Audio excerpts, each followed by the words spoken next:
Good evening and welcome, Ultimate fans, to Mira Mesa High School here in beautiful San Diego as the sun sets behind me for third game of action here at the Western Ultimate League's Winter Cup. I'm Jeremy Ziskin, alongside me, Caitlin Dowse. And Caitlin, we just saw a fantastic game, arguably an upset. Absolutely. With the Utah Wild over the San Francisco Falcons, 11-10. Yeah, that was an incredible game. Great stuff coming from Utah. They just have a huge challenge in distance for their team, and it was really great to see them put together a great game. So now here we've got a little bit of home cooking with the San Diego Super Bloom versus the Seattle Tempest. So Caitlin, tell us a little bit about these two teams and some key players to watch. Absolutely. So with Seattle and Super Bloom, the depth of experience between both the teams with high-level club, worlds, everything, we're going to see a ton of great plays here tonight. Some people to look out for on the field from Seattle Tempest: Jess Spalding, she is an absolute powerhouse. Chena Titcomb, Lexi Garrity, Cheryl Sue, I mean, all solid players playing high-level club, making it to club nationals, winning club nationals this year. So, and then on the San Diego Super Bloom side, we've got Alex Diaz, Kayla Helton, of course, and then several other players that are just going to come out and absolutely rock it this night. I am so excited. So let's talk a little bit about the standings so far and about the unique scoring system that we have for this Winter Cup. So here we go. Astra and the Wild taking down the Victories and securing a full 15 points with their 1-0 records, and the Falcons and Sidewinders at 0-1. Now, winning the game isn't everything, Caitlin. As you know, fan involvement is very important, and daily statistical categories are important. So we won't know until the end of the evening. We'll definitely be crunching the numbers tonight so we can have this all updated by tomorrow morning. But make sure, if you haven't already, to go to the WUL's Instagram page at WU League to get more information about how to get involved and get points for your team, your favorite team, to win them a championship. So if you have the highest point total at the end of the Winter Cup, you win the whole thing. You get 4 points if you get first place in a daily stats category, and you get 2 points if you get second. So what are those categories? Goal differential, longest pull, individual goals leader, individual assist leader, and individual blocks leader. Now, coming out of the first two games, clearly the Astra are the favorites in the goal differential, winning the first game 14-8. But we've got quite a battle and some open statistical scoring to do for the goals, assists, blocks, and pulls categories. And I think everyone is excited to find out what the fan engagement winner is going to be. We've had some really fun contributions to fan fantasy. Fantasy Frisbee is super fun, and we had a creative section as well that people could submit, and I'm excited to see some winners of that. So we're really appreciative of everyone back home who's watching and participated in these to bring awareness to Women's Ultimate and to the WUL. And tell me a little bit about this winter holiday card. I understand that you all had to take a cheesy sort of like holiday picture. Yes, one of the points of engagement was that we submitted a holiday card, so each team got some teammates together and submitted theirs. There's a lot of really fun ones. San Diego Super Bloom had seasonings greetings, and they're all dressed up as Spice. I love it. Spice Rack. Seattle was a snow globe. The Sidewinders, we came and posed with actual snakes for our holiday card because we really wanted to win that part of the engagement. So if you haven't done so already, go to the WUL Instagram page, like your favorite one, or like all of them if you want. But if you like your home teams, that gives them a chance to earn some more points. Wonderful. And we will be joined periodically throughout the game by our sideline reporter Manisha Daryani, a.k.a. Slap, the coach of the San Francisco Falcons, who will be bringing you interviews down on the field as we get some final hugs and handshakes going, and we're set for the coin toss. So let's send it down to the field where we can listen in for some more. You are home team. Seattle, you are the visitors. As such, you get to call the coin in the air. Winner of the coin toss will get to choose between possession or position. Are you ready to call it in the air? By the way, you've got a red side and a blue side. So red is heads, blue is tails. You can call either red heads or blue tails, okay? Are you ready to call it in the air? Yeah. All right. Blue is called. Coin shows blue. Seattle wins the toss. So you get to choose between possession or position. You want to be on offense. So Seattle be on offense, receivers. That means San Diego, you get your choice of sides. You're going to take this sides. Okay, hold that. I'll indicate to the audience what's going on here. Let's see, you're receiving, correct? Yeah. Seattle receiving here. Okay. Any questions? All right, Seattle wins and elects to receive. Going from left to right. The little bit of wind that we had earlier in the day has pretty much completely subsided, and we've just got some beautiful evening of Ultimate ahead. Forecast is clear, temperatures 57 degrees, a little bit chilly, you know, for San Diego, but not really for anyone else, the rest of the country. 36 degrees. Cold. I live in Arizona. Yeah, exactly. This sunset is so stunning. I'm so glad to have this vantage point up here, and it'll just be a beautiful setting for an incredible game. Of course, we were, just here not that long ago for Club Nationals at this very stadium, and I feel incredibly blessed after everything that's been going on the last couple of years with the pandemic to really just play some Ultimate again and showcase the best that the women's game has to offer. Couldn't have said it better myself. And so many of these players on both teams were just here for Club Nationals, so it's going to be exciting to see them play in a different, arena, like aspect, right? With pro women's Ultimate versus the mixed or women's club that they've been playing. And so, for those fans at home who are interested more about the process, how long have you as the Sidewinders had to ramp up and practice really before the Winter Cup? We have had tryouts right before Winter Cup, but we use those also as kind of like semi-practices for ourselves. Like Utah, we're very spread out, so we wanted to take advantage of these players being in town for both tryouts and in practice. So we've had a few games to lead, or a few practices to lead up, as well as we had a chance to play a showcase game against the Desert Collegiate All-Stars, which were incredible college players from all of the major colleges in Arizona and New Mexico. That was really fun. Great kickoff to the season. Wonderful. And we are set for the poll. Kayla Helton with number the poll. 5, Kayla Helton. And we are underway. So we've got Kelly Bruno centering the disc to Cheryl Sue. Cheryl Sue really a breakout star in the club season this past year.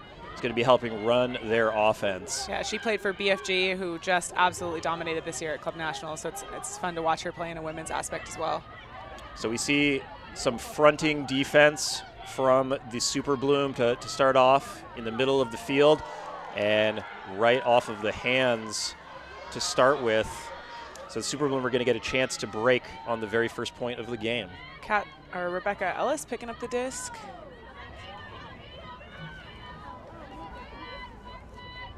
And looking for that inside break. Kayla Helton with the disc now, dumping to Lindsay Lang. Nice inside break on the goal line. Break. Christina Dabowski dumps it back to, I believe that's Rebecca. Oh, and a beautiful layout D by number 9, Chyna Titcomb, to save the break for the Tempest. That was awesome.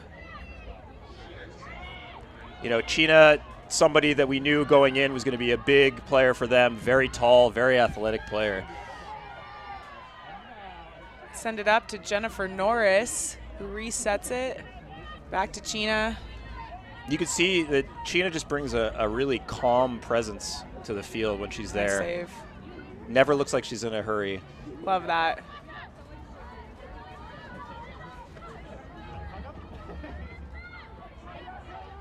Oh, and a nice layout grab from Chyna again to save possession. Throws up the big IO flick to the end zone, and that is going to be caught almost. Broken up at the last second by number 24, Christina Dabowski. Way to make up ground. That was a great play. So the Super Bloom again with a chance to break. Give and go on the goal line. That's Lindsay Lang. Throws the huck. Defender in the area, boxing out, and gets skied by number 19, Amanda Tatum. Tatum back to Rebecca Ellis. Little give and go. Some solid play in the early going. Stall count getting high. That's going to be caught for the break by the Super Bloom. It's 1-0 in the early going. I think that might have been bookends. Christina Dabowski with the D, I believe, and the score. That was great body positioning, too, on that save on the sideline. It's really hard to come down clean on those when you're both buying for the disc and energy is high, but loving what we're seeing so far. Yeah, so a floaty huck goes up, skying grab. Here we see the replay. Beautiful layout block from Chena Titcomb. And then the other way, nice D right at the very end to break that play up with Dabowski. And then here we see Pajunas with the flick to the end zone, and Dabowski gets those bookends. So the Super Bloom now on the board, 1-0. What an exciting first point. Yeah. After the last game, I didn't think it could be topped, but this is starting out pretty well.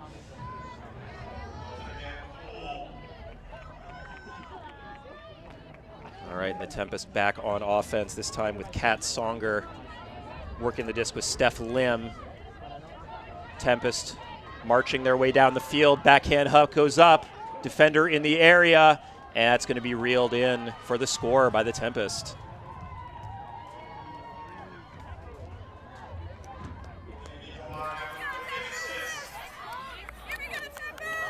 And that's number 26, Alex Fussell, with the goal. You see reads the disc well, gets on the back shoulder, and that's an easy catch. Great read, clean grab, putting Seattle on the board.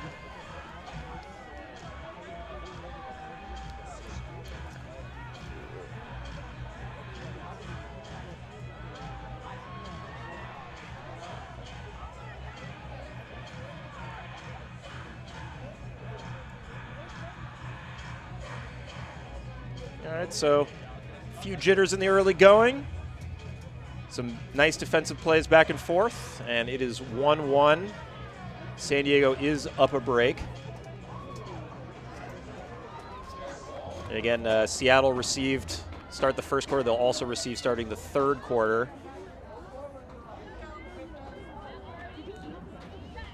ISO in the lane. Super Bloom gets it upfield to Teresa Zettner. Zettner, Alex Diaz holds off the defender on her shoulder. That's up to Avery Jones. Jones now about 5 yards out, breaks it off the sideline, and that's a easy offense. Continuation score, textbook for the Super Bloom. That's number 13, Leslie Willis, scoring to Sarah Zhang. Yeah, that was textbook. I mean, they moved it up the open side, then swung it around and stuffed it on the break side for a score, so couldn't score better than that. Easy peasy. It's exactly what you want. One step back, continuation, wide open in the end zone. Awesome.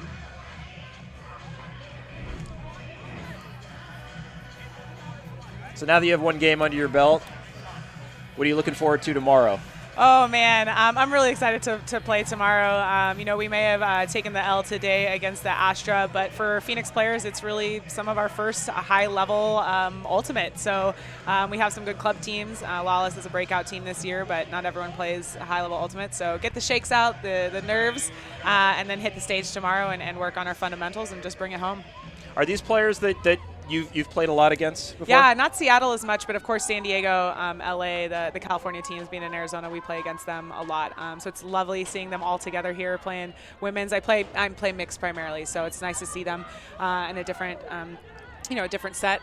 They're all just standout players, and I'm loving watching them play and not playing against them right now.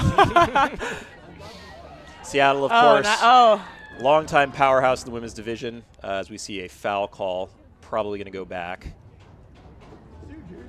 Looked like that's Charlie Mercer had the disc in her hands and then got trucked by Pajunas. Glad she popped up so quick. That looked like a hard hit. Yeah.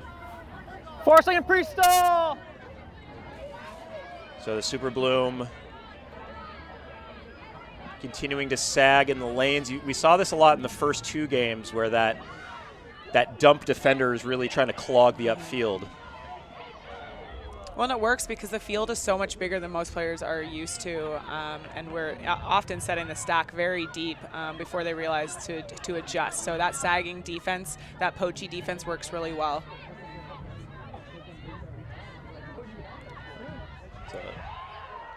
And just a little bit too far for the Tempest. Gives the disc back to the Super Bloom. And a score Good here would be a effort. break. A very nice layout bid, but can't quite get there.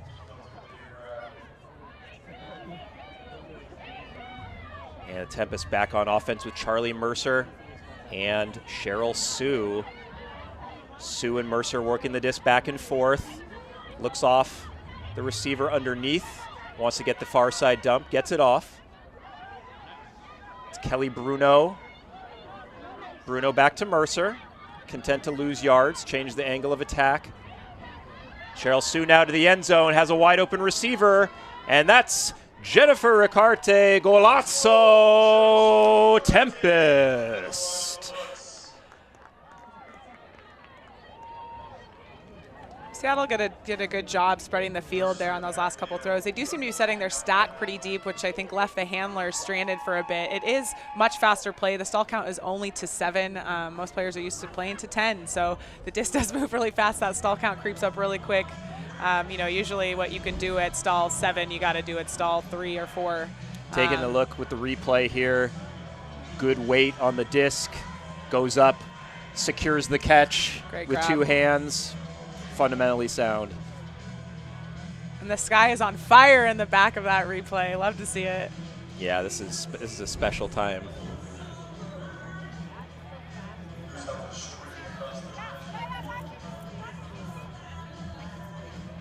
And here we see Tempest coach Rory Titcomb working on some strategy. Of course, China's sister. And Super Bloom back on offense, and a huge layout bid lands on the back and down to the turf. That's China Titcomb again with the athletic bid. Oh, wow, she has been on fire so far this game. I love it. Single-handedly getting the Tempest back into it. If they score here, nice they'll grab. be back on serve. So Alyssa Kelly getting to Amy Kawai up the line, and that's a goal and a break for the Tempest to Steph Lim. Super Bloom really put the pressure on there, but it's a good thing they peeled off. It would have been a dangerous play in that corner, so we love to see good spirited, clean play here. Seattle with the score. I am loving this game so far. It's tight, but it's only the beginning. Yeah, goes down to the knees, gets the disc up line, and avoids the oncoming defender Avery Jones. Yeah, Titcomb already making her presence felt in the early going. I don't think that's going to be the last time you hear her name called. Had a big season this year with Seattle Mixtape in the club division. And just a long time stalwart, running ultimate businesses in the Northwest with her siblings. Really has a hand in all facets of the game. Absolutely. So that's Ari Lozano with the pull.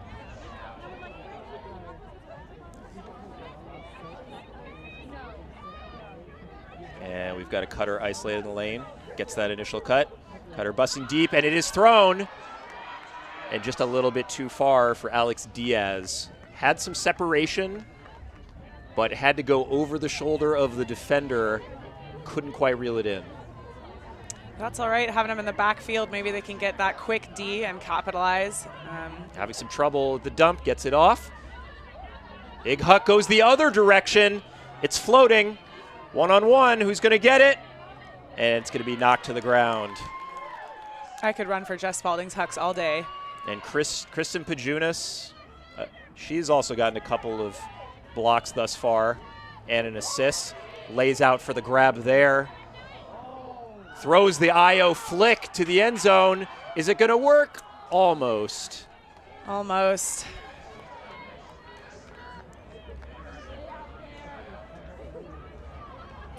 Yeah, that was an ambitious throw. Pump faked the deep shot. Threw the IO flick to the opposite corner. Just needed a little bit more float.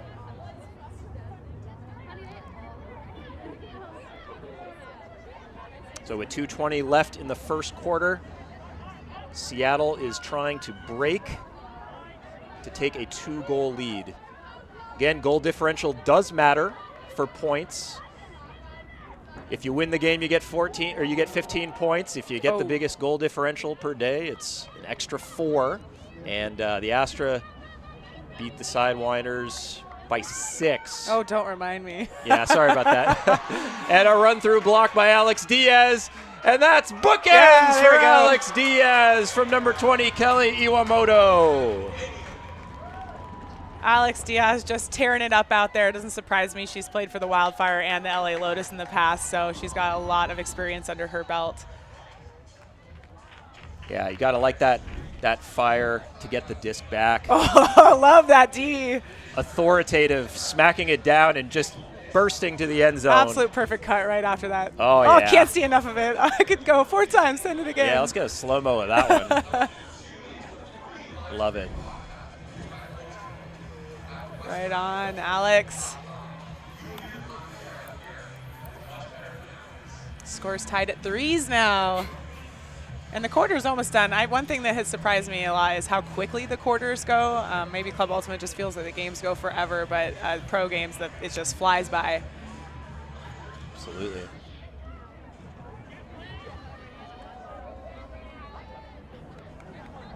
All right, Seattle back on offense.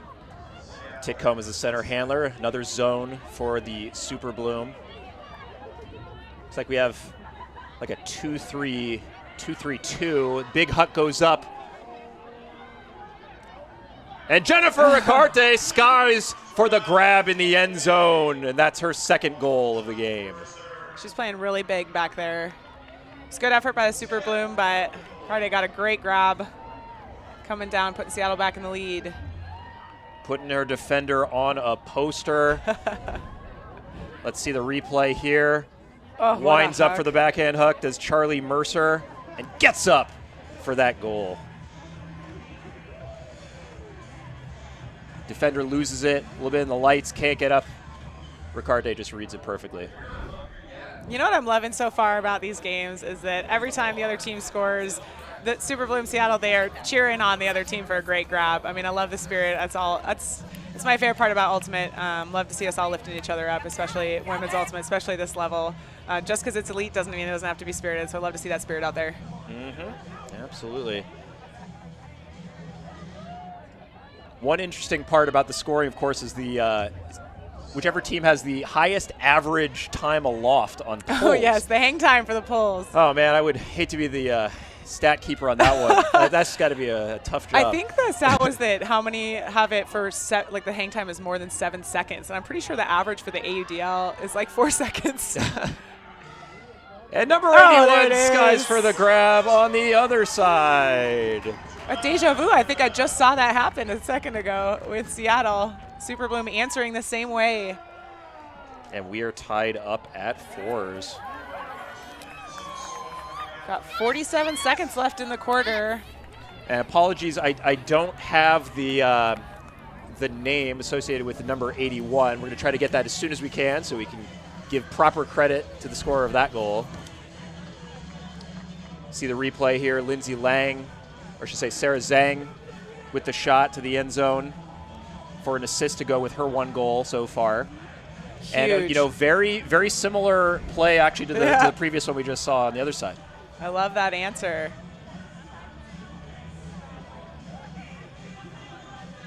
This is shaping up to be a tight one, just like the previous game. 4-4. Pretty clean so far. So Kayla Helton here is about to pull the disc. Is she going to pull it left-handed?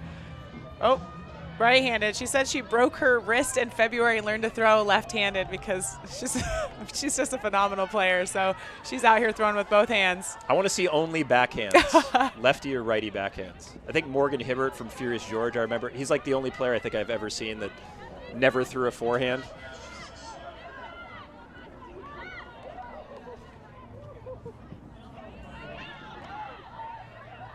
All right, so the Tempest working it really well with their handlers, puts a shot to the end zone. That's hanging really well and reeled in for the goal. That is number 28, Kim Schlesinger. Really nice weight on that forehand. A touchy away pass. Didn't look like it had the float, but reels it in with one hand. Yeah, that was a great run. I thought she was going to have to lay out there for a minute, but she had that closing speed. Let's see it again here. throw from Kate Roscoe this time. And right there, just cool as you like.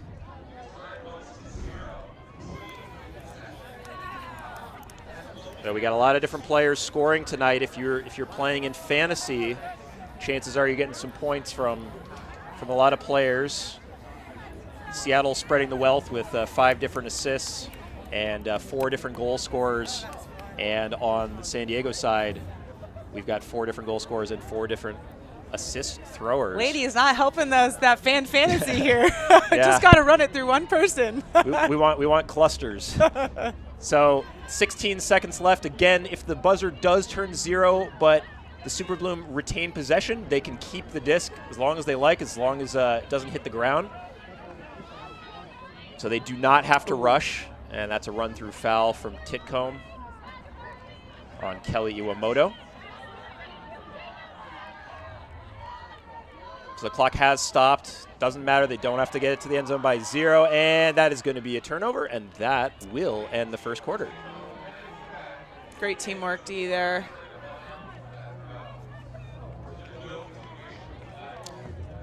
Yep, so the observer waves it off, and after 1, Seattle finds itself with a 1-point lead at 5-4.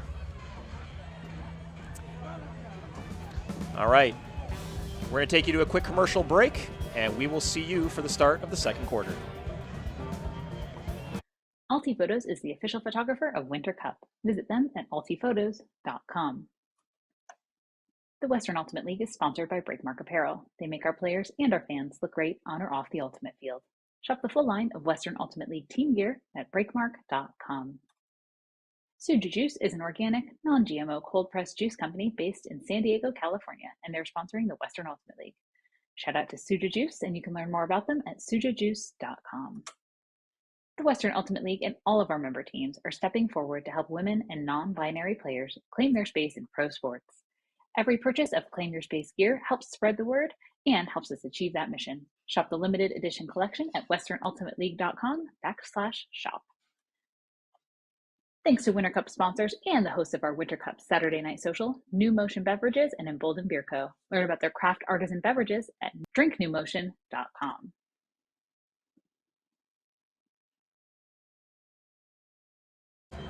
All right, welcome back to San Diego, Mira Mesa High School. At the start of the second quarter, Seattle Tempest up 5-4.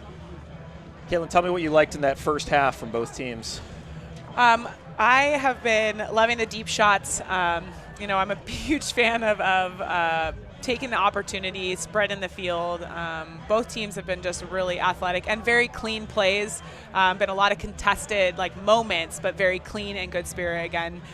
Both of these teams, again, I mentioned it, have such a depth of experience between playing for Wildfire, Fury, Revolution, Team USA, on the Seattle side, BFG, Riot, Mixtape. I mean, we've got a lot of experience between both teams. So I really think that to see some separation here, we're going to have to see a lot more Ds from one of the teams because these teams aren't making a ton of mistakes right now. There's a few here and there. I think they'll clean it up once they get the jitters out. But I just love to see some really hard defense. That's what's going to take us home. Now, if you were the coaches, would you be trying to maybe change up some of the marks to stop some of these deep throws? I would continue on Seattle. For San Diego, I would continue to do that poachy D that they were doing before in those lanes. Seattle was stacked pretty deep. But, pro, it moves so quickly that you kind of just have to make the adjustment on the field. There isn't a lot of time to talk. So a side stack from the Super Bloom gets the initial cut to Teresa Zettner, who moves up the field to Alex Diaz. Super Bloom flowing nicely, can't find the continuation cutter, gets the dump off. Back to Diaz. And Diaz back to Sarah Zhang. Zhang with a curl cut up the line. Gets it right on the sideline, toes it inbounds. Good swing. Wanted that continuation. Super Bloom playing as if the marks aren't even there, flowing really nicely back and forth. Good patience there. It's Avery Jones. Stall count getting up there, needs to get it off, throws the high release, and it's going to work to number 13, Leslie Willis.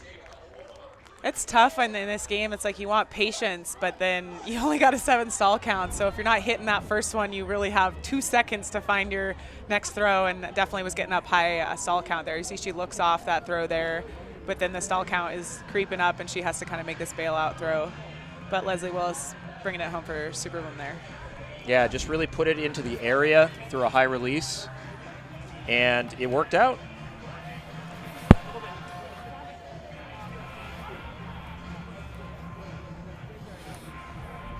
All right, so folks, we got a timely update on number 81. That's actually Blair Messner. Sorry, we had her as number 26, but 81, Blair Messner with the goal earlier in the game.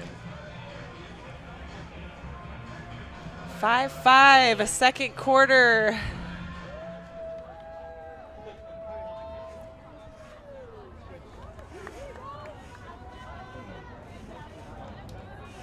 And again, Super Bloom in their zone look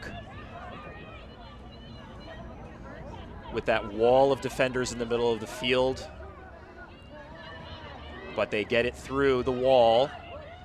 Can't find the continuation. And now the Tempest are rolling. Wide open, but that's a run-through block from Kayla Helton. Great D there. That was great. I mean, the Seattle Tempest handlers, the 3 of them were working it up the field there. Great effort, but we love to see that D from Kayla. Yeah, Kayla, no stranger to run through or lay out Ds.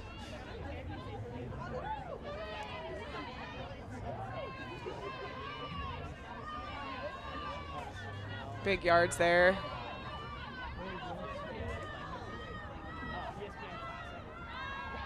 That's at a round break. One defender in the deep space, looking for the dump, gets it back.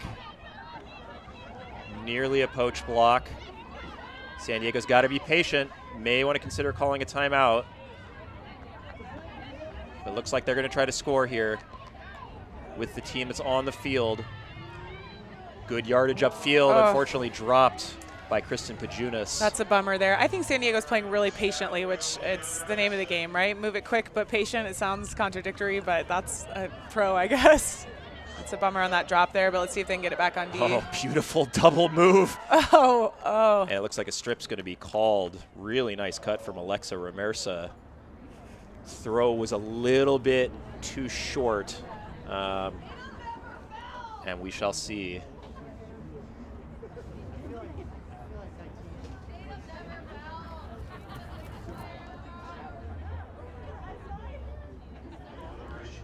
Discussion here. That's Nina Janic. We can have a good look at it. We're leaving as the contested. We're going to go defender. back. So the disc will go back on a contested strip call.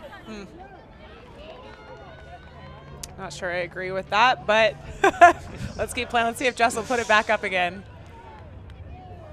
I love watching Jess Spalding play. She is just a powerhouse, just a great handler. Really the core of Seattle's handler set here. Plus, I love a fellow redhead.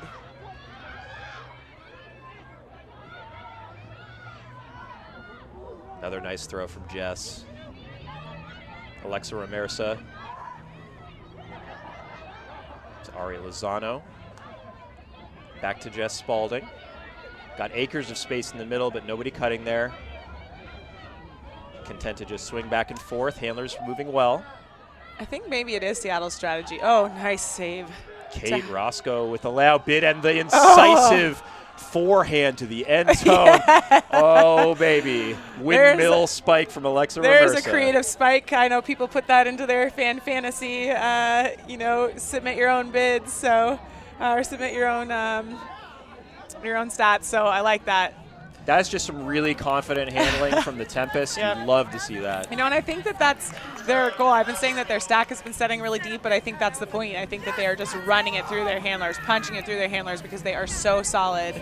And then when time comes and it's time for a score, then, And we see here the contested strip call. And now the upline layout from Kate Roscoe, and he immediately gets up and throws that inside flick. the speed of that layout catch back up and instantly to the end zone. That's high level ultimate. That was a great point.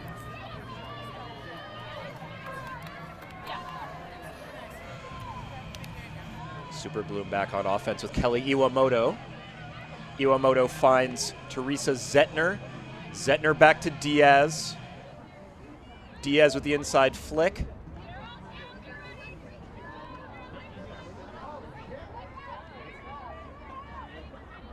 Nice around break.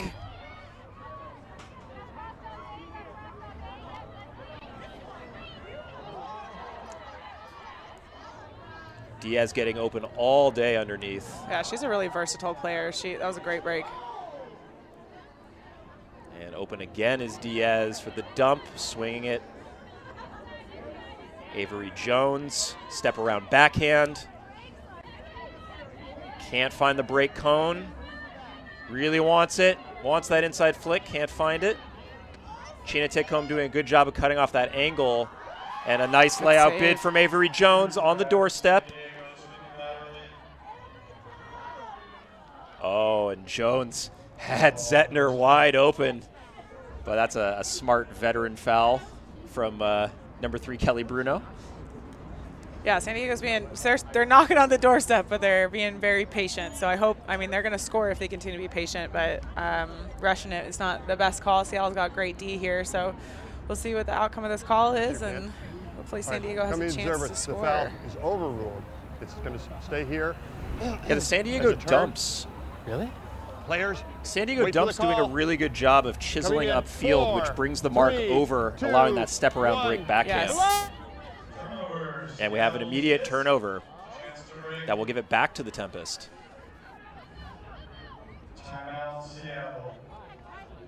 Yeah, was that a block, Caitlin? I think it looked like that. I mean, I like to play really wide mark. I've got a long wingspan, and I often get fouls called on me for throws like that. I mean, sometimes you just can't tell if it's out of your hand and you get that block or not. I think it looked like a foul.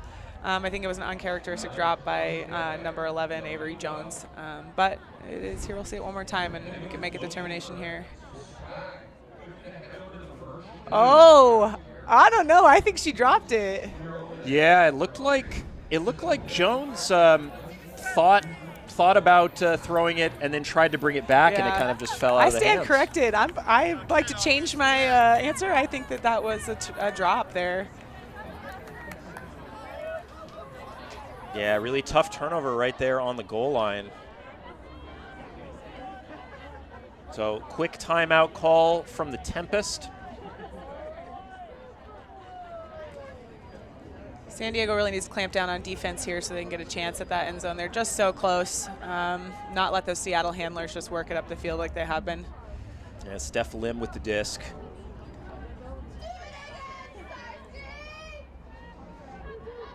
Oh, gets cleated, but no call. Looked like a blown tire, but really nice pressure coming underneath. All right, patience here. Oh, and that is a beautiful cut from Alex Diaz. Gets the disc from Leslie Willis. I feel like Alex Diaz has had the disc every other throw for San Diego. She is just playing on fire out there, really versatile, making lots of space. She is fast. Now putting San Diego, so they're tied now, 6-6. Ella Youngst-esque, meet me at the front cone type of play here from Alex Diaz. And here we go. We see a replay again. If we can see the cut develop. Can't really see it develop from there, but you can see just how wide open she is. Tight, but she looked like she got enough step to take that score. The end zone it makes me nervous when they're playing with just inches there at the front of the end zone, but she is so fast. She's got that extra step to make that separation, so it's a no-brainer to give it to her there. Big credit to San Diego. A couple times now, Seattle looked like they were maybe going to go up by 2. San Diego claws it back in a tough situation and ties the game up again. I know. I love this point for point here. Just like the Utah Falcons game. Well, again, going in this direction, Super Bloom electing to throw a zone Seattle not having too hard of a time getting it through the middle, although this time the Super Bloom are closing down nicely and forcing those swings to the side. And you can see how far back their cutters and stack are. Their goal is just to run it through Jess and the other two handlers. I mean, it's working for them. San Diego, oh, there we go, Kayla. Another block from Kayla Helton. Gives the disc back. So I was thinking what Seattle needed there was a little Rebecca McKeston hammer to the corner. You know, there had not been entirely enough hammers so far this Winter Cup, so let's see some more. Thank God for the Utah Wild. Did they throw some? I must have missed that. Oh, yeah. Mac Kesson threw 4 hammers. Oh my gosh, I missed that. I think 3 of them were for scores. Yeah, I didn't get to watch much of that game. I can't wait to watch that live stream later. But Mac is a great player. I got to play with her at the West versus the Tempest showcase game, and she was on my team that time. Phenomenal break throws. Just a really solid handler. Let's see this hand block again. Yeah. Oh, just enough. Helton gets a piece of the swing by Jess Spalding. Just Good enough. effort by Ari Lozano there on that bid, but just enough to cause that disc to hit the ground. So that's what Super Bloom needs to do. They got to clamp down on the handlers for Seattle, because when they're doing the zone, Seattle's just running through their handlers. So that was the right move there. You know, in Seattle, they're known for playing a lot of small ball, playing a lot of mini games, a lot of Goaltimate. It's really part of the culture, I think, of Seattle Ultimate. Yes, and so when you're trying to throw, play dominator offense like this, Seattle knows how to do it better than almost anybody. All right, Helton with the disc.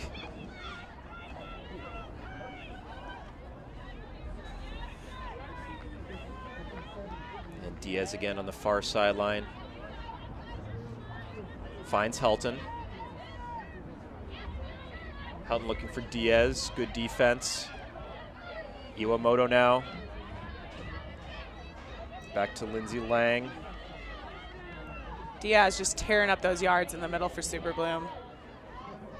Iwamoto with no mark on. And that stall count's getting high. She's got to get the disc off. Does. And the up line to Diaz. Is that in or out? Not sure. Out, yep. They say that she was out. Kayla was open on that strike, but looking swing. That's good. Iwamoto, Diaz, Lang. Oh. Fakes the scuba.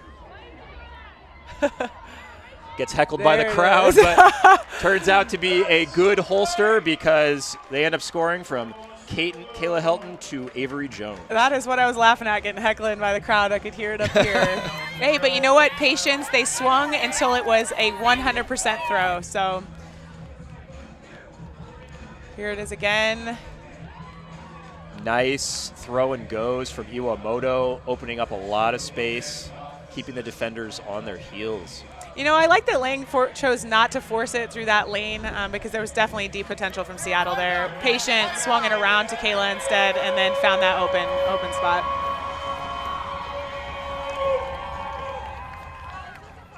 And it looks like we have a timeout call by the Super Bloom. Yeah, so look, surprise, right? We were within a couple of yards of the Tempest going up 7-5, and now here we are in the opposite direction. The Super Bloom have taken a 7-6 lead. San Diego has been answering everything Seattle's put in. This is such a great game. Really great athletic plays, bids, saves, skies. I mean, it's everything you want from an Ultimate game.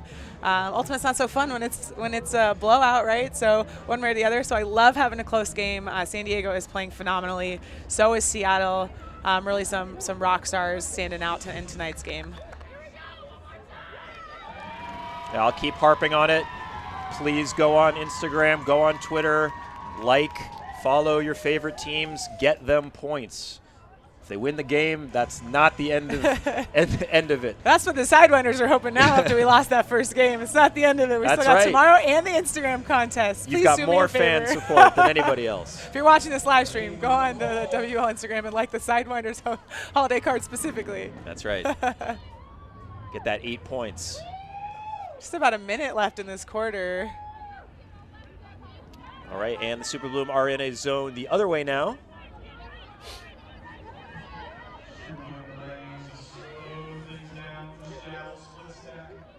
Looks like they're running a bit of a diamond zone. Oh, right through number 4. Shira Stern.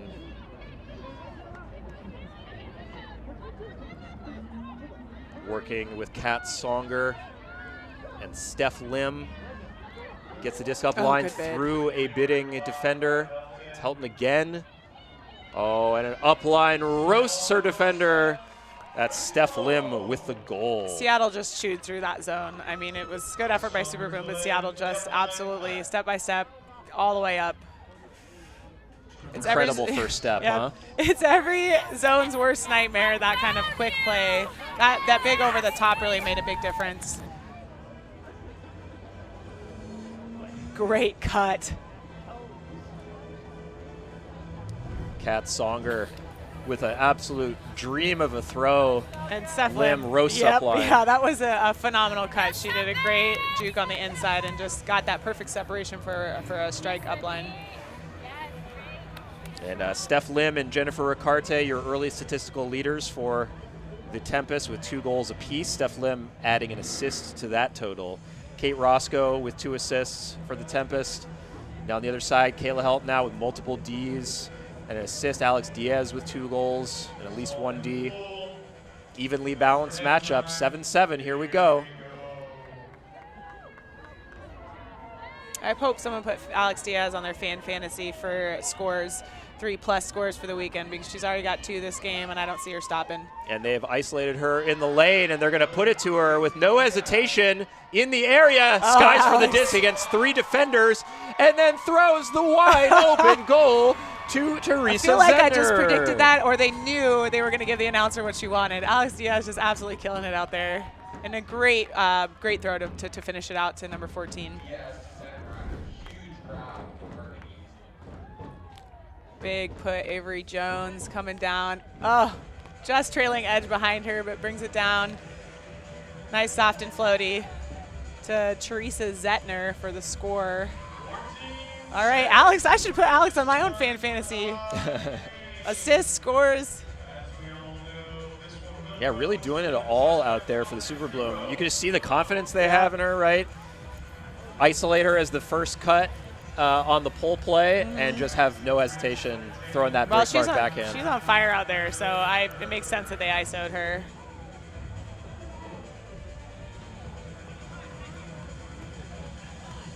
Correction, 25 seconds remain in this half.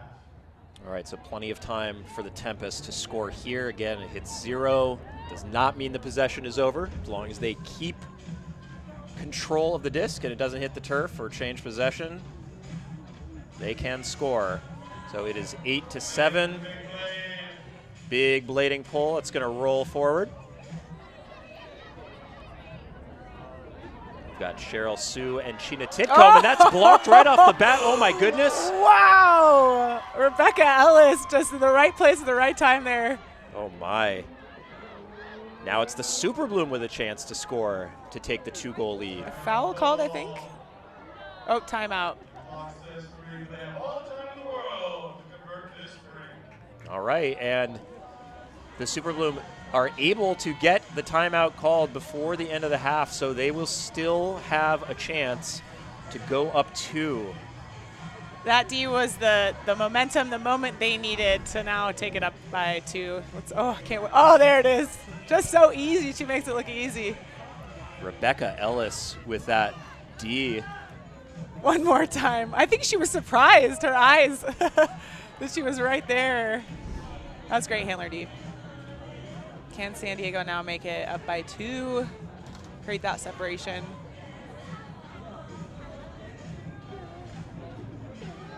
All right, star handler Kelly Iwamoto now. With Avery Jones as the dump. We've got Alex Diaz, who looks like she is going to be the primary cutting option. We'll see how this goes. Fake backfield, gets the disc, and a little throw and go. Good swing. Now on the near sideline. San Diego staying patient. Iwamoto to Diaz. Diaz looking for Iwamoto. Oh. Tries to get it off before the stall is called, but cannot, unfortunately. And she tried a push pass there, which 5 points for Gryffindor. You know, you got to do what you got to do. The timing, they had no time left really, so. So that'll do it for the first half. Tempest catch a break there at the end and don't let San Diego score to go up 2, so it's 8-7. We've seen a fantastic back and forth game, really tight so far, some really great Ds with Alex Diaz doing a lot of the work for the Super Bloom, and Steph Lim, Kate Roscoe, and Jennifer Acarte getting it done for Seattle. And of course, Kayla Helton on Super Bloom. I mean, no surprise there. She is just playing phenomenal defense and offense, cutting, handling, all the things. So now the sun has fully set here in San Diego, and we're going to be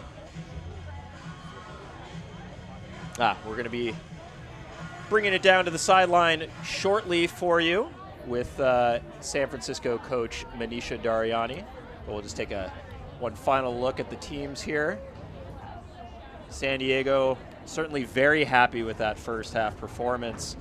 Plenty of times where they could have let it get away, but instead they fought back. Absolutely. I think San Diego is playing phenomenally. I think that they're earning these Ds, earning these moments. I mean, Seattle is as calm, cool, collected, playing as expected, scoring, but Super Bloom really has, I think, like the spark, the fire, and I think I'm going to make a prediction for the next half. I think that they're going to come out roaring and finish this game with a number of points in advance. So hopefully you joined the fantasy contest and are tracking along at home. So far, no danger from this game for being statistical leaders. We are now going to go down to the sideline with San Francisco Falcons coach and sideline reporter Manisha Dariani, who's going to be speaking with Alex Diaz. Hey, I'm Manisha Dariani, and I'm here with Alex Diaz of San Diego Super Bloom. That was a phenomenal first half. I got to say, you looked great. But knowing that you're here with a lot of great teammates, who else would you want to shout out of having a great first half? I mean, honestly, everyone is really putting in their all right now. We came with fewer players than we would hope for right now. Just enough for a couple lines, but Kayla Helton, Kelly Moto, Rebecca Ellis having a great half. Teresa Zettner really putting out there and getting those goals, being there for that goal there. Blair had a great catch in the end zone when Sarah Zhang hucked it to her there, so just a great read. Honestly, everyone is doing a great job, and just Vendetta, whatever, Kristen Pajunas is the real name, who knows? Everyone. That's great. So again, we're here in San Diego, so you get to play in front of a home crowd. How does that feel like, being in front of a home crowd? Folks who are excited to be here are here to watch you play. How does that feel? Yeah, they're pretty great. I see some little paper signs up there and all that. It's really great, especially because I went to school here, so all the old college players are coming to watch, and I think all of us really are excited to be playing under the lights, to just be here for our fans and friends and family and whatnot. So I mean, it's great to feel. First time under the lights? No, but first time under the lights at this caliber, I'd say. Yeah. Well, have a great second half, and good luck to you, and let's see how we go. Yeah, it's gonna be a good game. Thank you. Take care. And now we're going to a commercial break, and we'll be back with a player from Seattle Tempest. Thanks to all our volunteers making tonight possible. One last hand for Diaz, getting back to her team after a phenomenal first half. We believe that women and non-binary athletes deserve to be seen and our abilities showcased for the world to see. We believe in perpetuating Ultimate by establishing professional teams and developing future generations of players.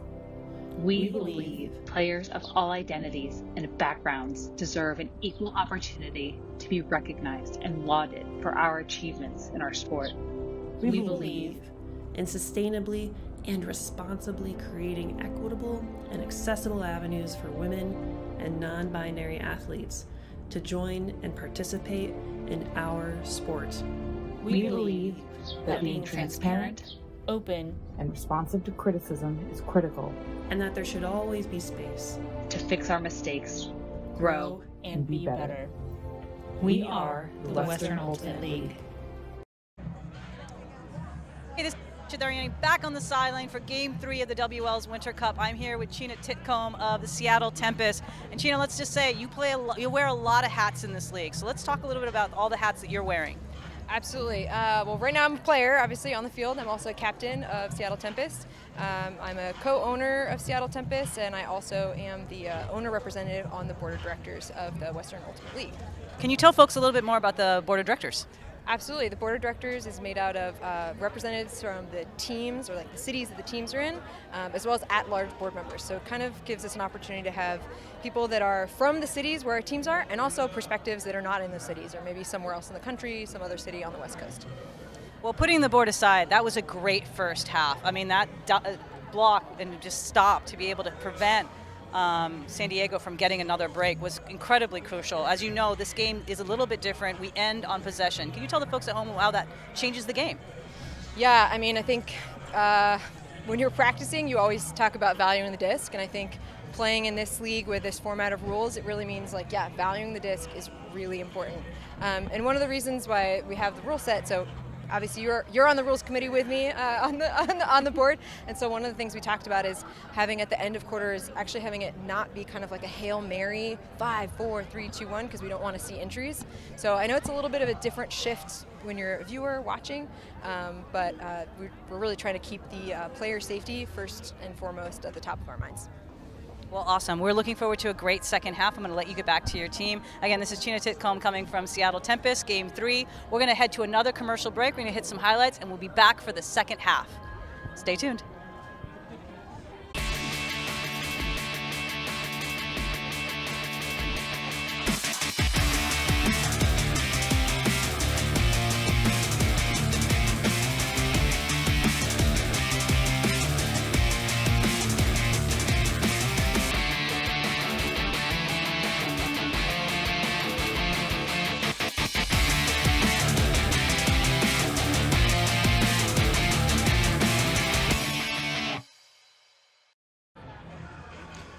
All right, and we are back for the second half of Game 3 of the Winter Cup with the San Diego Superbloom leading the Tempest 8-7.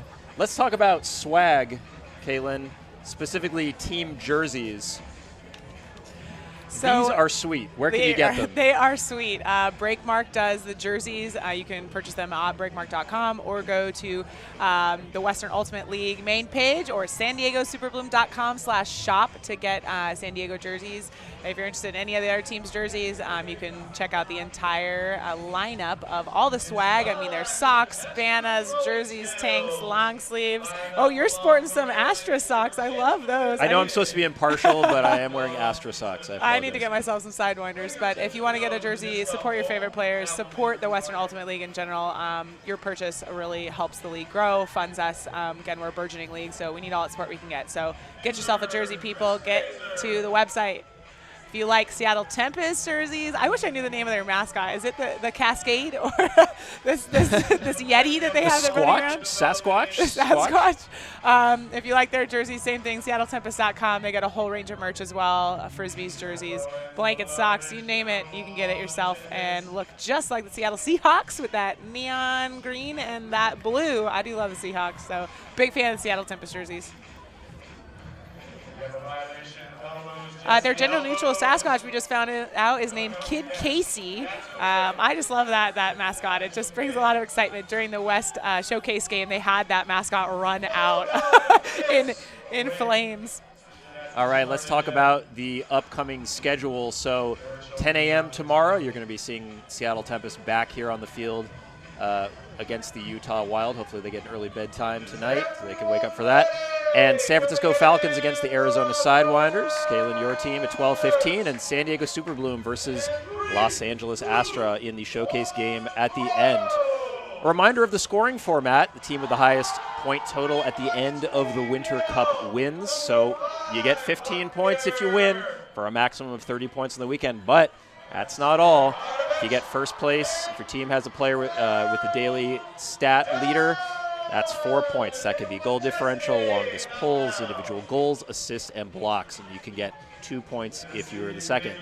Again, fan engagement is important. So if you are a fantasy game winner, your team will get 10 points added to their total. And if you go to the Instagram page at WU League and you juice up that fan engagement, whoever's got the most likes on the winter holiday card post will get 8 points for their team. So it's not over yet, Galen, even for the Arizona Sidewinders. Yes, even for the Arizona Sidewinders who lost today.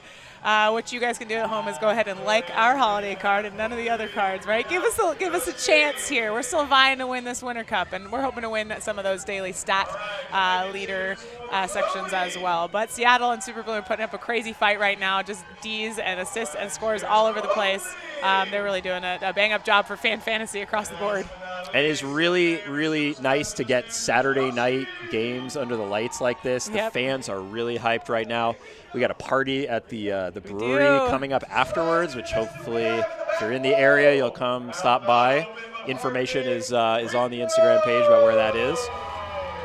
Yes, there is nothing. I mean, if anything screams professional, it's Saturday night under the lights. So this is just the perfect setting. It's beautiful here in San Diego, and we're kicking off the second half. All right. Tempest will be receiving, down 1. And the Super Bloom again come out in their zone, which seems to be working pretty well. Gets another hand on it. We've gotten a few of those in this game so far. And I think they've adjusted their cup a bit, too. Now there's 2 people rather than 3. Really shutting down that other handler. So Christina Dabowski chisels upfield, gets the disc just past a diving Pajunas. And that's going to be an easy score for number 10, Christy Jarman. Nice, really found that space there. I mean, zone's all about, when you're playing zone offense, it's all about finding that space. So they really did a great job of capitalizing on that, sending it up, getting big yards, and then it was just easy throws to score after that. My apologies, that's Lexi Garrity with the score. Got to make sure we get them stats right. We got fans out there rooting for people to win their engagement. Let's see this replay. Easy. That ties the game then, huh?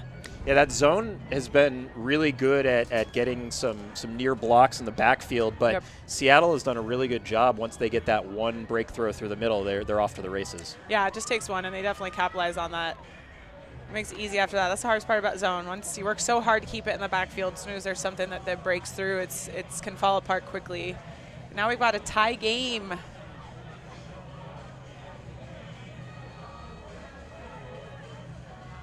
And Super Bloom are going to come out in a side stack, see who's isolated first. It's going to be Teresa Zettner, who gets the disc underneath. Oh, and looking deep for number 81. That's Blair Messner, but the throw is too short. Seattle cleaning that up. Or are they going to capitalize it and take the score here? Yeah, this would be a quick turn of events to start the third quarter. They could use the break.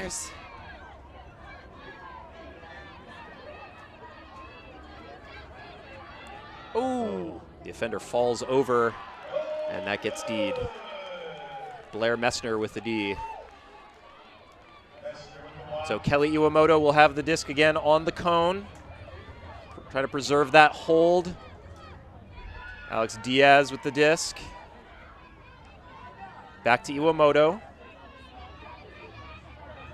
Oh, we got a wide open deep throw, doesn't show up. Nice mark to prevent that around, and that's going to be eaten up by number 48, Kat Songer.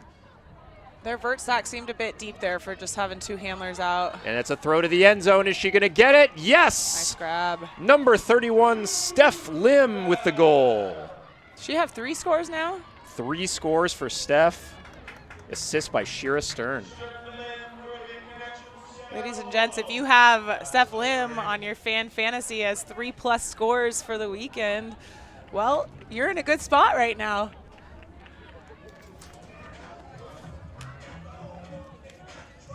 Seattle is stoked about taking the lead here. Let's see this again. Quick swing, sends it. Good clean grab, good effort by San Diego. So Shira Stern, first assist of the game. Steph Lim now with 3 goals to go with her assist. And just that quick. You blink and you miss it. Seattle's up by 1. Back and forth here. All right, Super Bloom, what are you going to answer with?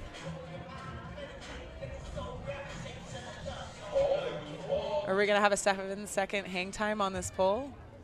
It looks like it. Maybe. Okay, Iwamoto to Diaz. Deep poach prevents the huck from going off. It's now Diaz and Rebecca Ellis. Ellis gets the disc up line in power position. Is she going to throw it?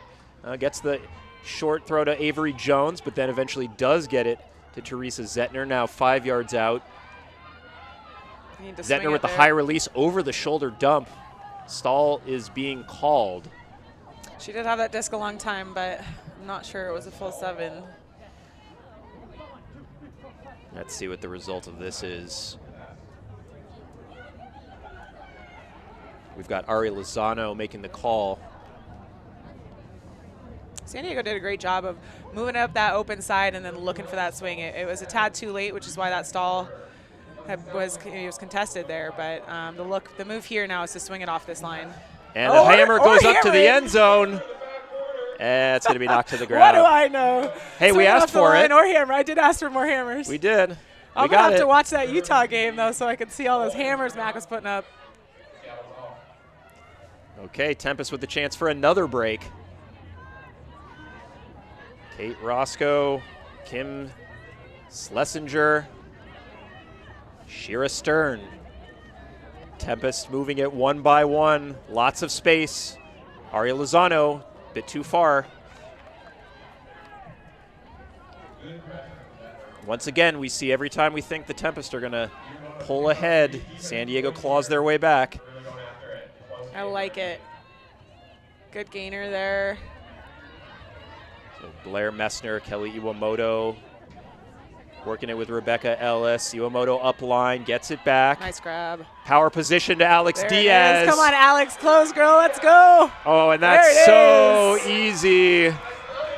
Beautiful throw from Iwamoto to Diaz. You gotta love that. I love it. Alex is such a great player. And you know, the way that she was running out there really reminded me of a soccer player. And I checked her informational sheet, and she actually did go to UCSD to play soccer, but then she quit and joined Frisbee. You'll love to see it. Oh, you love to see that. That's why she's got good field awareness. Her timing is impeccable here, already there. Power good position. Closing speed. Great float. Great effort by number 19 on Tempest, Alexa Ramersa with that bid. Oh, big play. Hope Ultifoto's got a shot of that one. Yeah, I think they've got three camera people here tonight. Yeah.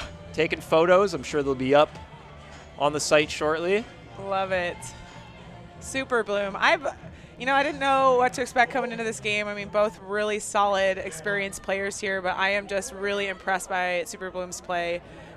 Scrappy, just solid, and there looks like they're running the zone again. Yeah, coming down with purpose on the pull. Ooh, fakes the backhand. Charlie Mercer. Kelly Bruno. Back to Mercer. High release backhand, back to the center of the field. Cheryl Sue gets the disc upfield. Cheetah Tickcomb with a lot of space, and here's that throw we were talking about. Oh no, and a miscommunication with the receiver in the end zone. That's heartbreaking there. They had all the time in the world there, but Super Bloom will have a chance now to take the lead if they can work it down the field. They got the break they needed and just needed to punch it in at the end. Now here come the Super Bloom. Oh, here comes the forehand from Helton. Has a receiver. It's going to get it. Nice. That's Christina Dombrowski. The backhand goes up over the shoulder of the defender. That's going to work out. The Super Bloom break to take the 10-9 lead. Christy Jarman, I think, with her first score there. Right on Super Bloom, way to take advantage of that spacing there. Good chilly decision. They didn't choke on, sometimes when you get a good big break, There it is. When you get a big break, sometimes it's hard to stay chilly there, and they only have 7 seconds, so she did a good job staying chilly, resetting it, and then finding that space on the other side. And you got to love this throw right here. I love it. I don't have the moxie to throw that throw, but it was perfect. I would have set the forehand there, but it was picture perfect on that backhand, just the right outside in. You know, Kristen Pajunas, a Sin the Fields all-star. Oh. If any of you listen to the Sin the Fields I podcast produced by yes. Ulti World, who is producing this event this evening on the production side here, grateful for their technological and production support. San Diego up 1 now.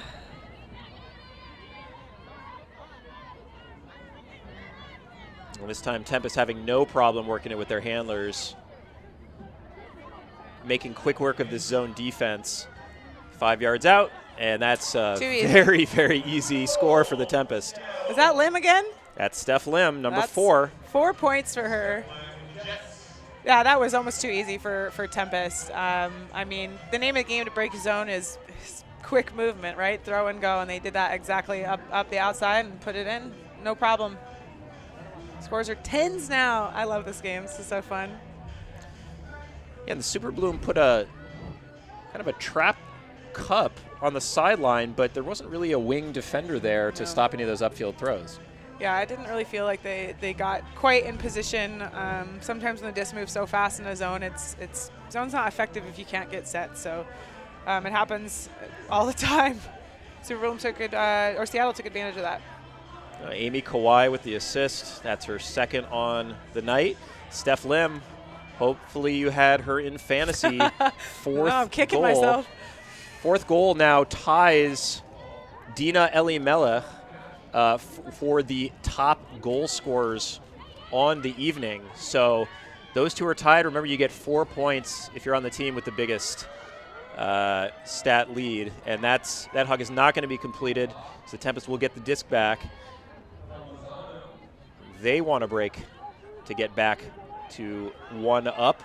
Spalding, power position, wants the deep look. Instead throws the swing.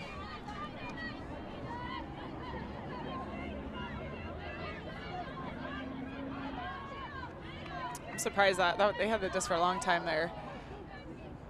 And that's Kate Roscoe. Who's going to float a disc to the end zone. Multiple players in the area. Oh! Goes over the defender's head, and the Tempest break to take the lead, 11-10. Slipped through that defender's fingers.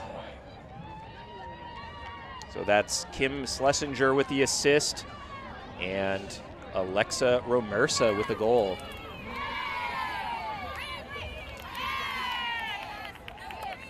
Seattle's getting hyped now. They got the lead. Here it is again. Oh, just a hair's away on that D. Good effort by Super Bloom, but Seattle punches it in.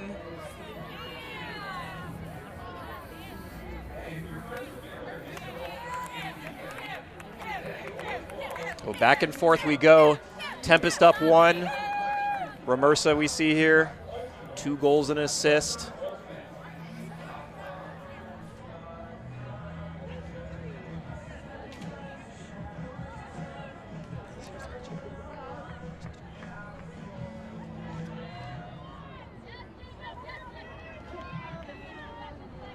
All right, Kelly Iwamoto and Leslie Willis now. It looks like we are seeing a zone from the Tempest for the first time, mixing things up. So we'll see how this works out, whether the Super Bloom handlers can navigate their way through. So far, a lot of success. Kayla Helton finds Diaz. Cheeky lefty flick, but it gets blocked by Jennifer Ricarte. Great D there.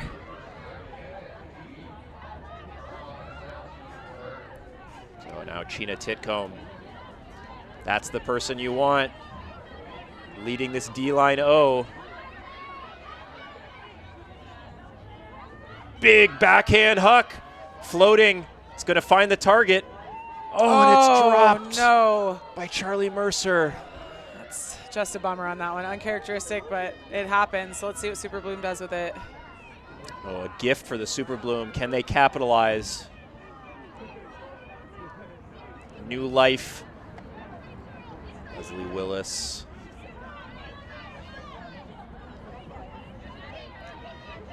Super Bloom starting to tire. You can see Alex Diaz with hands on hips.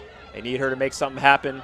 And she gets layout D'd by Chyna Titcomb. It's like you predicted that one. It's tough. I mean, we're in the third quarter, the end of the third quarter, and a couple of these players have been playing tons of points. Oh! But the layout D on the other end. D. Avery Jones. Way to get that back. Earn an opportunity here for Super Bloom after that D. Yeah, you could just tell these players are tired. Maybe a timeout is in order.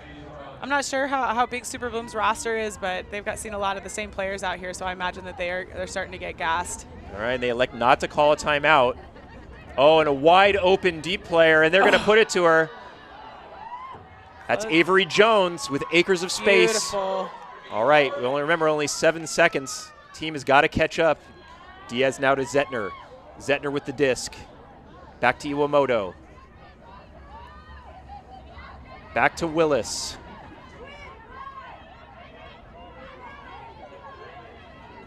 Iwamoto.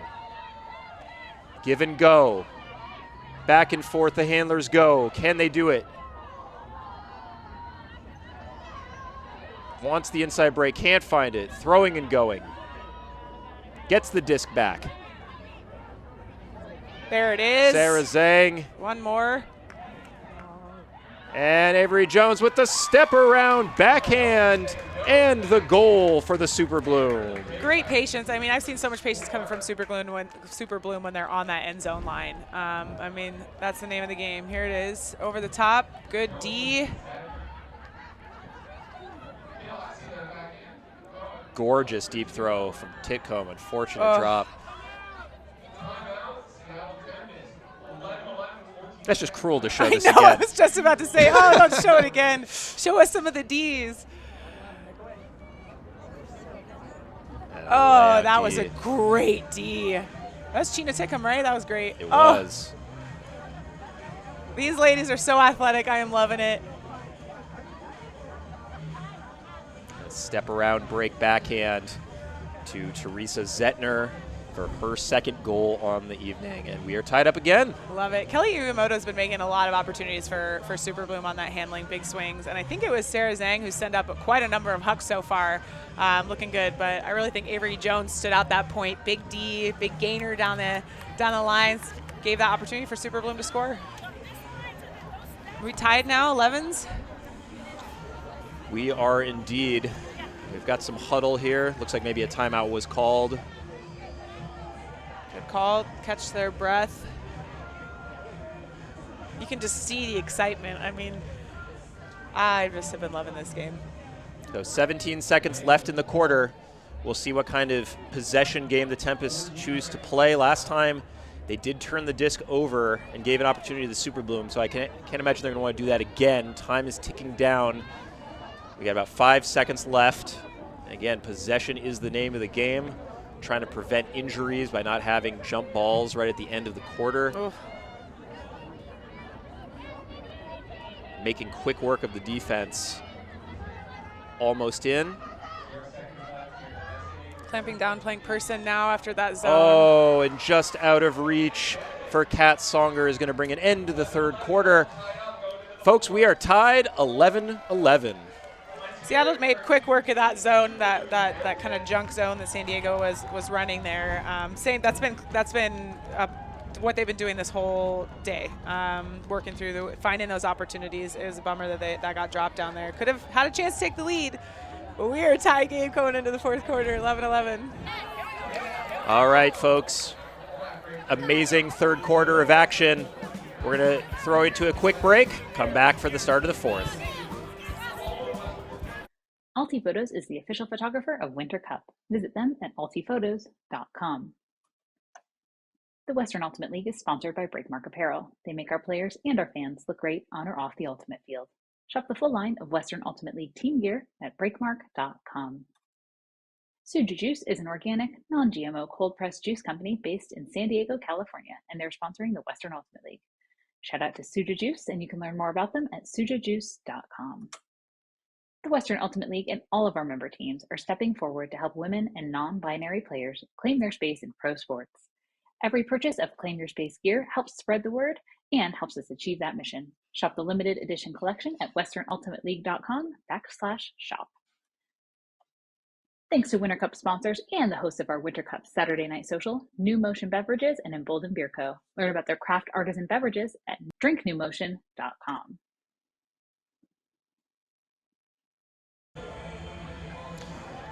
Welcome back to Mira Mesa High School for the start of the fourth quarter. We're all tied up at 11.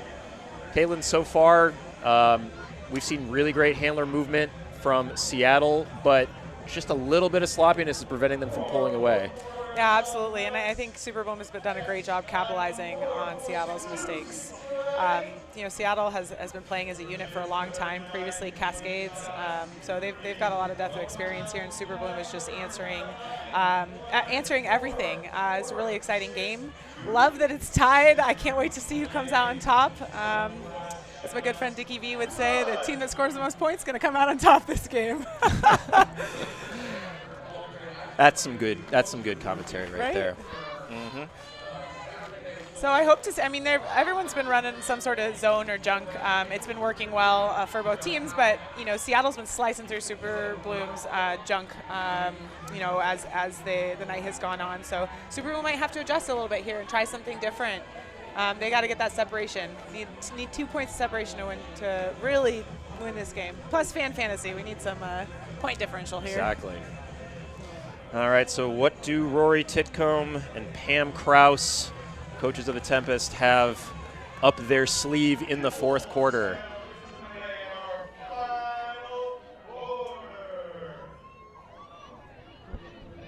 All right, person defense. No mark on currently, and so the huck goes up to Diaz, but the defender off the backside reads it perfectly and gets the easy run through D for the Tempest. Good adjustment by Seattle there. Yeah, they really know that the Super Bloom are looking for Diaz right away, and they've just got that defender on the far side shading over, waiting for that to go up. Yeah, Super Bloom should... Oh, Diaz almost gets the D there.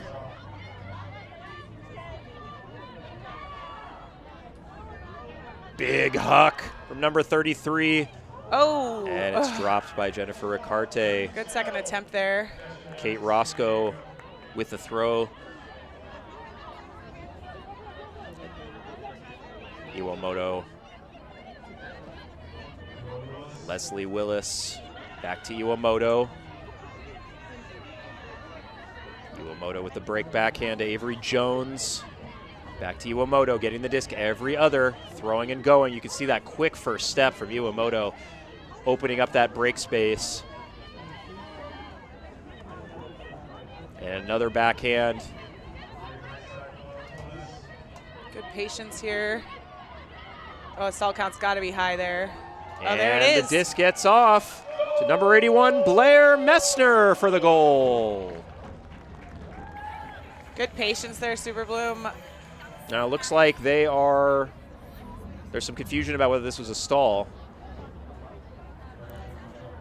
So is that your some discussion happening. Your disadvantage? Is that correct? Yeah, it was in her hands a long time there. Yeah. Oh, okay. We had a timeout before the throw, and everybody's agreeing to it, so it will come back. All right, so we had a timeout call before the throw. All right, so timeout before the throw. And the possession will remain. It's definitely an interesting role for the WL, obviously different than club, getting adjusted to kind of like that you can call the timeout, and when it's called, it goes back no matter what the outcome of the play was. We definitely had some confusion about that during our game. So it's a new league, new rules. It's not all the same as AUDL. Those of you watching back home, if you know the rules, there's a lot of different nuances. So we're all learning out here. We've read the rules, but we're still learning as a new league. So if the disc is in your hands in this position right here, you got about 10 yards or so out of the end zone. You're on the far sideline. Tell me about your progressions. What are you looking at for your primary look most of the time? What are you looking at after that? I'm looking one count at that ISO and then hitting my dump. There's not a lot of time.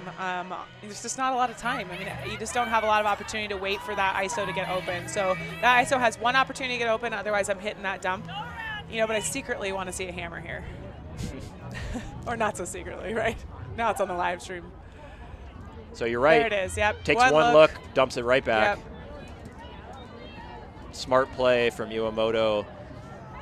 And almost. Oh, no. They hit someone on the sideline. Oh, they're both okay. Woo. So Teresa Zettner with the layout bid nearly gets it. Great effort.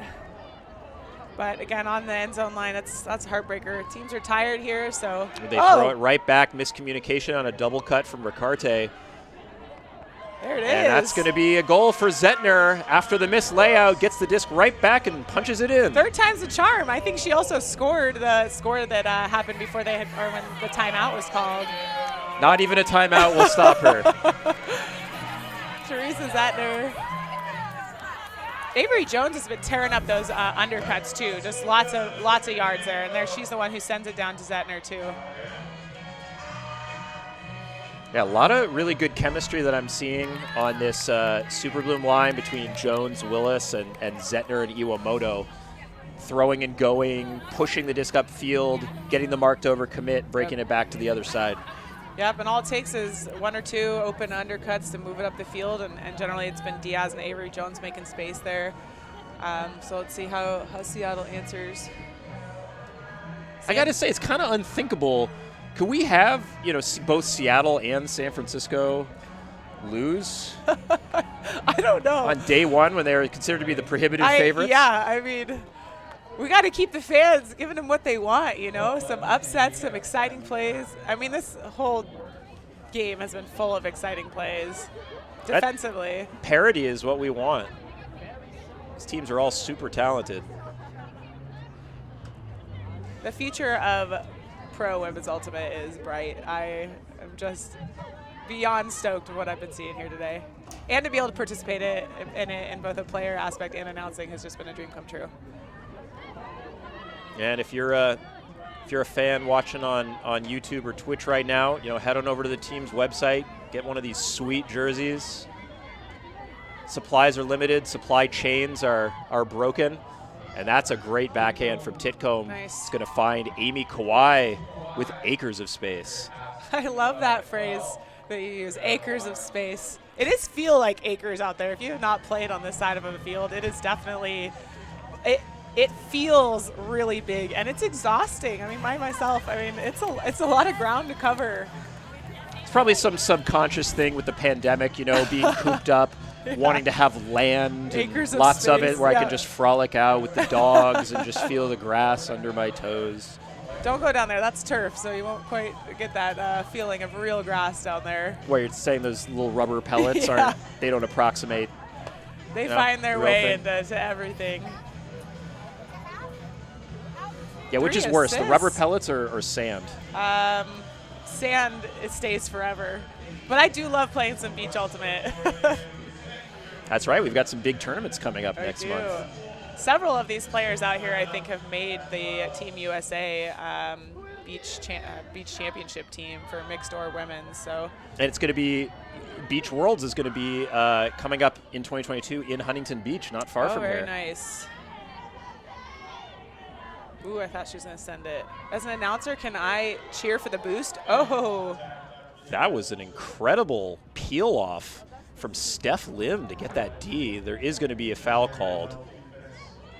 I'm not totally sure that was actually her mark. Yeah, that's right. She just peeled off for that dump. Really heads up awareness. Oh. Strip call. You can see Tempest ratcheting up their defensive intensity. We've got 6 minutes left in the fourth quarter, and it is anyone's game. Hometown fans pleading for a hold. Just over the Alex. head, but Good gets save. caught. And Diaz is going to throw it to the end zone. Defender in pursuit, but she runs it down. Number 11, Avery Jones with the goal. Great play, San Diego. Way to keep it in play, Alex, and just a perfect put to the end zone. Good pressure by Seattle, but Avery just reeled that one in. 13-12, San Diego. Yeah, let's see it again. Over the head of the intended receiver, Diaz gets it. Beautiful. Good effort by Alyssa Kelly there on Tempest for the D. That's Avery Jones filling up the stat sheet. 2 goals, 3 assists. Did you have Avery Jones on your assists for 3+? Because this is just one game, so we'll see what she does tomorrow. That's right. Now remember, stats are counting, so if we're looking at assists, you know, we got Matt Keston with 4 for the Utah Wild. We got Maggie O'Connor, who had 3. So Avery Jones right now still in contention for the number 1 and is tied for the 2nd spot with most assists on the day, wanting to get those 4 points.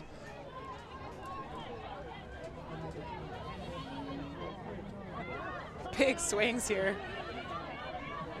And Jess Spalding is playing a game of floating catch back and forth, you know, with no wind.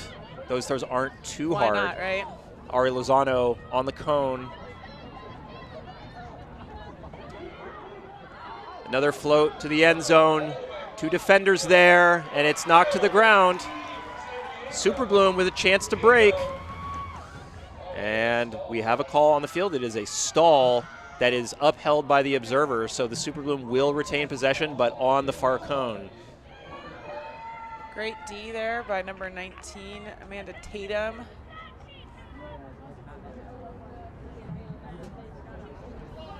Okay, Lindsay Lang now.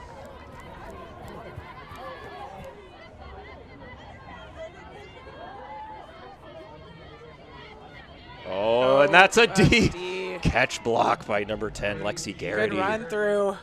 Oh, no, and it's turfed by Kate Roscoe. Some discussion about whether it's up or down, but Roscoe makes the call herself, calls herself down. Throw the other direction from Helton is going to be caught by Kristen Pajunas. Discs are flying out here. Body's hitting the turf. Great positioning there. Rebecca Ellison. Oh, another D. Oh, my goodness. Whew. It looks like everyone's okay. We are seeing some high-flying ultimate. Now, it looked to me a little bit like the Super Bloom players ran into each other, but, it did, but let's see the replay. Ooh. Yeah, it's hard to tell from that angle. It looks like Garrity was behind. Maybe Super Bloom player is saying that she was pushed. I'd love to see it again, but I'm not sure that it affected the disc. I mean, it looked like it went through. Okay, they want to come to an agreement at 10, so if you don't have it right now, it's got to be a contest or you can come to the observer. All right, so we have a foul. Contested, we're going to go back. Going back. Can you, players, you know where we're going to have a pre-stall. you were for the throw? All right, so Zoe Tesler's foul call is upheld, and it will go back. The pre-stall is something interesting that we do in the WL. Instead of just tapping the disc in on a stoppage of play, we actually count down 4, 3, 2, 1 before the disc is in. But players can move on the field, unlike in club where you can't before the disc is tapped in. So that's been an adjustment. But it definitely keeps the pace of play moving forward. Every fiber of your being wants to yell, violation! Yes, yes, very much so. Got to get the disc off. Oh, man, that's high stall. It does. There. High release, and it gets D'd. So after that turf, Kate Roscoe gets the disc back with a very clutch D. 3:40 left to play, and Jess Spalding will call a timeout for the Tempest with her team down 1. Roscoe's pressure there, I mean, perfect. It was on the line. That's the play you make there. So she probably didn't even have to get a hand on that disc to have that pressure turn the disc. So great D by Seattle. They got to do it, though. I mean, they're down by 1. They got 3 minutes left. You see, nobody dropped their heads on that play at all. Kate Roscoe, she could have, dogging it a little bit, sad about the throw, but you know what? Came right back, gets the run through block, calls a timeout like a veteran. Yes. And here we go. I don't even know who I'm rooting for anymore. I just love great ultimate. The level of athleticism here. I mean, these women are absolutely phenomenal athletes coming off of a really incredible club year after a year of, being locked away and not playing this sport.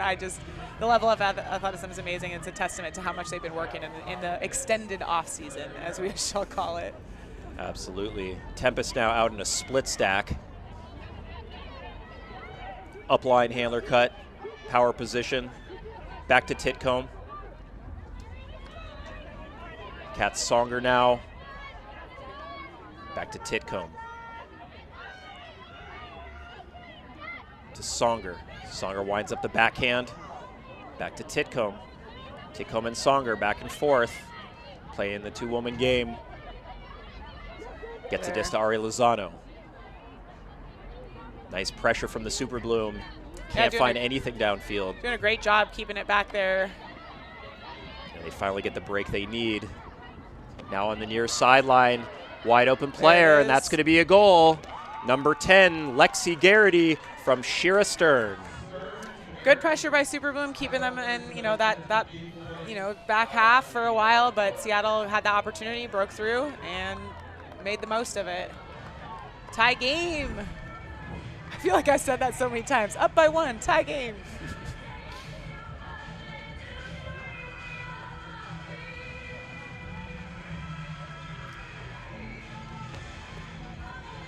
Also, they're playing some Bonnie Tyler, I Need a Hero here in the background. It's really pumping me up. All right, so let's take a look at our game summary here. Stars of the game, Alex Diaz, 3 goals, 2 assists. Steph Lim with 4 goals. Avery Jones, 2 goals and 3 assists. Amy Kawhi, 1 goal, 3 assists. And then we've got Leslie Willis with 1 goal and 2 assists. And Alexa Ramersa, 2 goals and 1 assist. Neither team has led this game by more than 1. That is my favorite stat so far tonight. You love to see it. It is anyone's game out here. All right, Iwamoto to Willis. Those two have been rock solid all night, along with Zettner, who was the hero of the last point. Diaz now. Pump fakes the deep shot. Looking underneath. Ooh. But unfortunately, can't find her target. Kelly Bruno with the run-through block. So now, the Tempest, can they put it together and go up 1 right at the end? That disc is floating, and it's going straight out of bounds. Cheryl Sue just floats it a bit too far, and the Super Bloom are going to have great field position.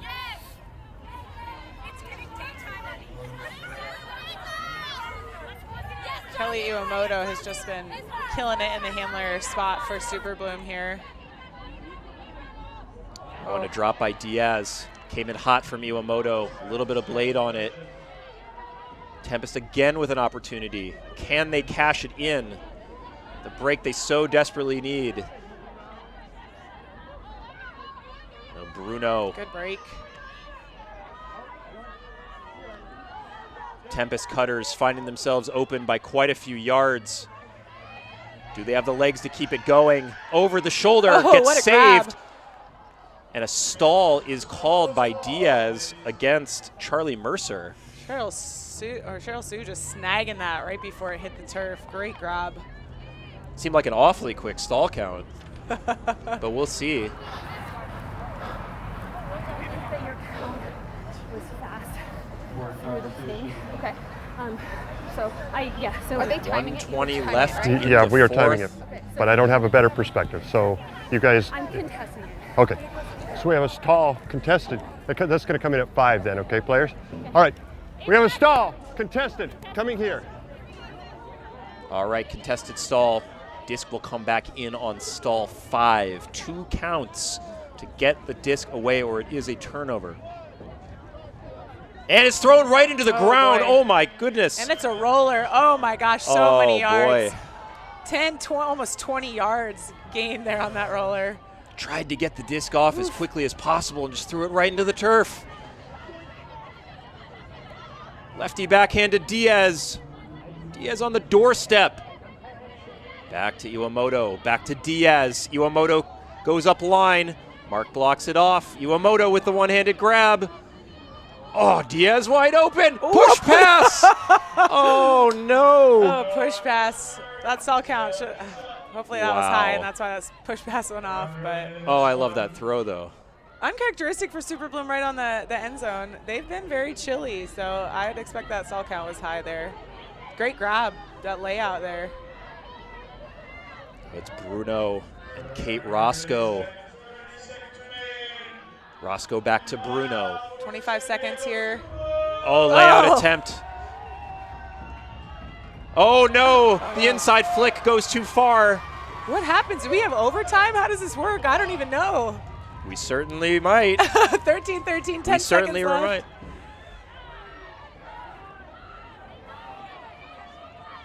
All right, so there's no possession here. They do have to get it up. No, and the game is over. So a bit of confusion at the end, as opposed to the first 3 quarters where it is possession. Oh.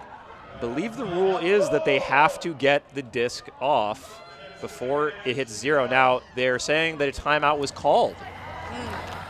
So, heads up coaching from Angela Wells and Andrea Duran to call that timeout.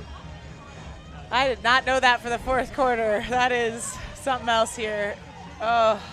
Look at how many yards. I mean, it's at the 40-yard line and practically goes all the way to the 20 on that roller turn there. Push pass. Oh.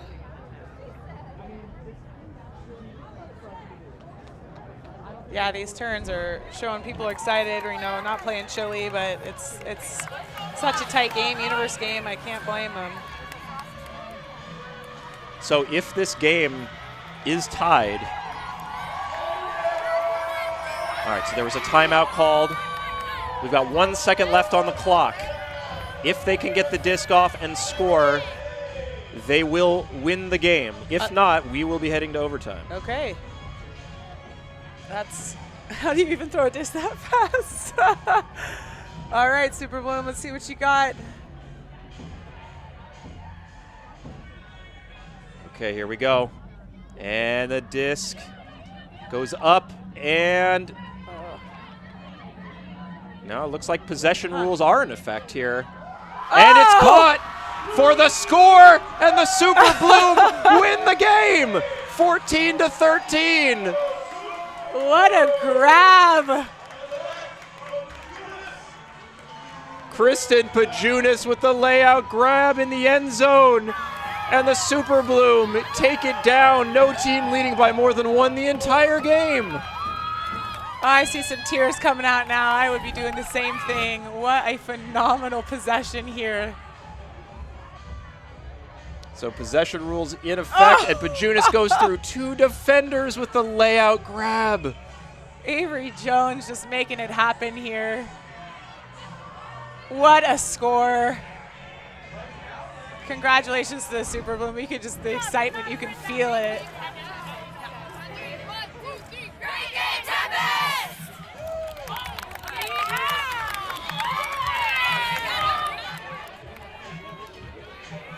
Wow, so what a slate of games we've seen here today.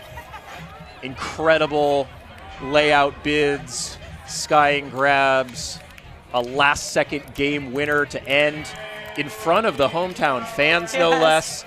I mean, we couldn't have asked for a better day one. I'm sure that gave Super Bloom the fuel to really just take it home. I mean, what an incredible game. Again, what you said, no team led by more than 1 the whole time. So here we are with the Discraft play of the game, and of course, what else could it No be surprise there. but the final grab to win? No surprise Avery there. Jones to Kristen Pajunas to seal the victory. I just love her excitement after her score. I mean, look at that. Yes, big spike.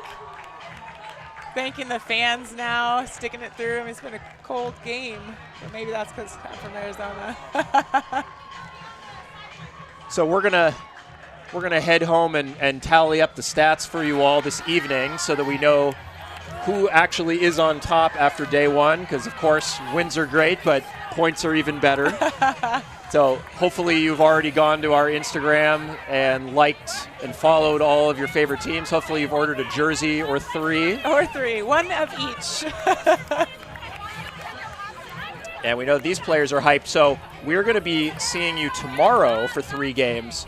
So please don't go anywhere tomorrow.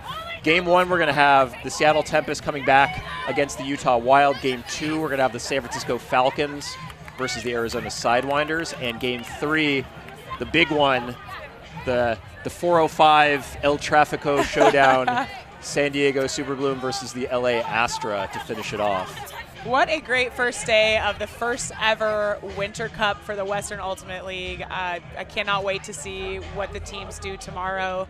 If you can join us at our social event tonight at New Motion Brewing, please do. If you came to the games, great. You get a discount on your drinks, and there's food trucks. If you're watching at home, make sure to have a good time tonight in celebration of the first ever day of Winter Cup 2021. So let's talk about the statistical leaders of the day. Steph Lim with 4 goals ties for the lead with Dina Elimelech of the Los Angeles Astra. Oh, I do remember her scoring all those points.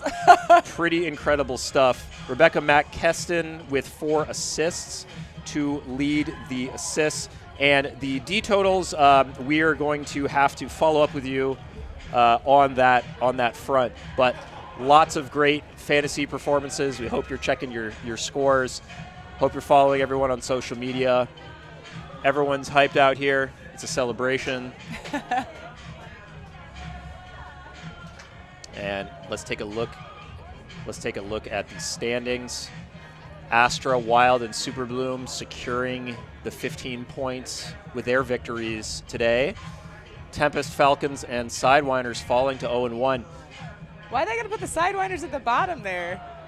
I know. It's not even really alphabetical order. That's is okay. It? We're going to win some of that fan engagement, that Instagram post. We're just out here having fun, learning to play Ultimate together and to play some high-level Ultimate with our friends and against our friends. We're really excited about tomorrow's games, all 3 of them. But what a performance tonight from Tempest and Superbloom. I mean, I was edge of my seat the whole time. Such a close game, incredible plays, super athleticism, and a couple of really standout players, which is no surprise considering the depth of talent and experience we have from San Diego and from Seattle out there. Both teams should be proud of their performance tonight.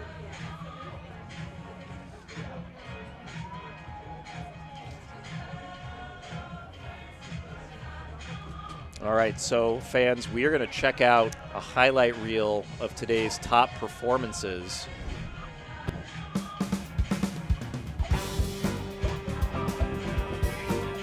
Swatting block from Diaz. Gets the bookends with the score. Massive backhand. The sky grab to Ricarte. Another big backhand. Not to be outdone, Sarah Zhang gets the disc to Blair Messner. And here we go.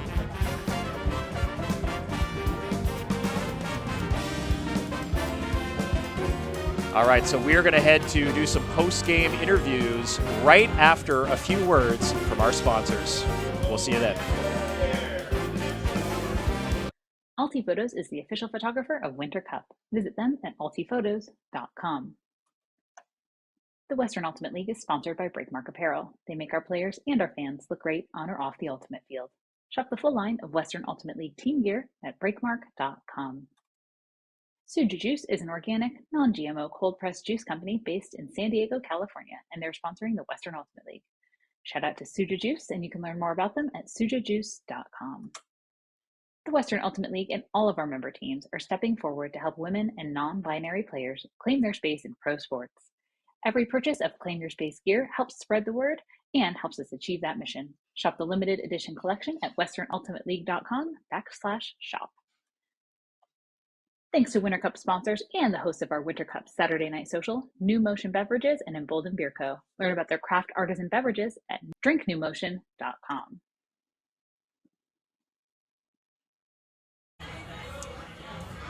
Caitlin, what a slate of games we saw today. What was it like to play and then also commentate and just be a part of this entire experience? My energy levels are so high. I mean, not only was it awesome being able to play the very first game of the Winter Cup of the WL, but also being able to come up here and be a part of this experience. This is my first time commentating, and it was just a blast. So the excitement levels are high from all the teams, and we saw some incredible Ultimate today, and it's just going to get better tomorrow and for the future, for the 2022 season. Yeah, couldn't have asked for a better day one. We've got an exciting slate of 3 games tomorrow. We're going to have all the roundup of stats for you this evening into tomorrow. Just an incredible day of Ultimate. You know, such a long journey to get here. Yes. These last couple of years have been so tough on everybody, and I think everyone's just really itching to get out here and show the best the women's game has to offer. And all the players, you could tell that the excitement was just bleeding out for finally being out here, and the fans too. So fans at home, we appreciate you. If you guys can go on our social media pages, like, comment, sign up for emails, it really helps support this league. We just love being part of this league, and we're so excited about all our fans at home and who are able to join us here in person. Yes, thanks to everyone on YouTube and Twitch for tuning in and commenting and cheering on your favorite players. We really couldn't do this without the fans. Big thanks to Commissioner Felicia Yang and the board of directors for putting this event together. I'm just so excited for the next season to begin after this. We're gonna have a great day 2 for you all. Best game of the day. I think it's probably, I mean, this was phenomenal. Gotta but be I this heard one, right? Great things about the Utah-San Francisco game. I didn't get a chance to watch that one, so I can't wait to stream it later. But I got to say, this game was phenomenal. No team leading by more than 1 point. Back and forth, just when you thought that one team was going to start to pull ahead, the other one came right back. One of the things that's been so amazing about today is just the parity in these teams. We mentioned it before. Seattle and San Francisco, 2 traditional Ultimate powerhouses, have won 1 million championships in the club division, and both coming out and really getting tested today in a big way. Yeah, love to see it. Love to see it. I mean, great on Utah Wild coming out. Again, their team is spread all over the place, so they came out and just got it done. And Super Bloom played so great today against Seattle and really, really made it happen. I mean, a lot of standout players. It was just such a pleasure to commentate this game. So, absolutely. So, thanks again to Caitlin Doust, and on behalf of her and myself, Jeremy Ziskind. Really glad to have you here with us, streaming live, and if you're here in the stadium, thanks again. Join us at New Motion Brewing if you're here on site to say hi, chat, grab a drink or two. Celebrate. Celebrate. Yeah, big day today. We'll see you all tomorrow.